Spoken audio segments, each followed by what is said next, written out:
বিরিয়ানি আর দাওয়াত শব্দ দুটো দিল্লি পুলিশের মাথা ঘুরিয়ে দিয়েছে। বিরিয়ানি খুবই উপদেয় একটি খাদ্য, নতুন প্রজন্মের খুবই প্রিয়।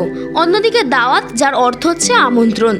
এই দুটি শব্দ দিল্লি বিস্ফোরণে কোড ওয়ার্ড হিসেবে ব্যবহার হয়েছে। ভাবছেন এমন হয় নাকি? সাদামাটা বিরিয়ানি আর দাওয়াত শব্দের মধ্যে কি এমন গাঢ় রহস্য থাকতে পারে? রয়েছে।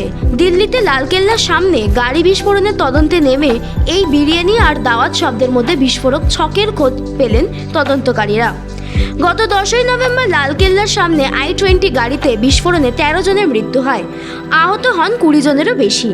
ঘটনার তদন্তে নেমে পুলিশ জানতে পারে গাড়িটি চালাচ্ছিলেন ডক্টর উমর নবী। গাড়ি বিস্ফোরণের পর একের পর এক ডাক্তারের নাম সামনে এসেছে।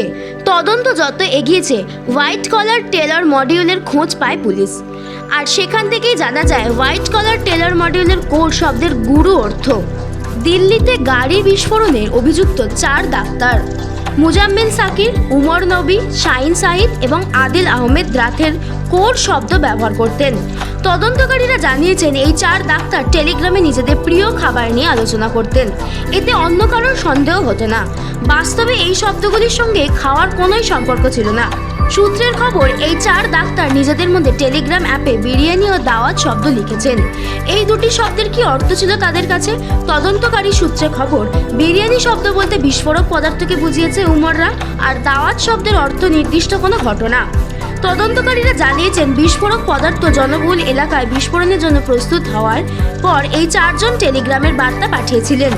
সেখানে লেখা ছিল বিরিয়ানি প্রস্তুত, এখন দাওয়াতের জন্য প্রস্তুত হবে। Bureau report, target news, Kolkata.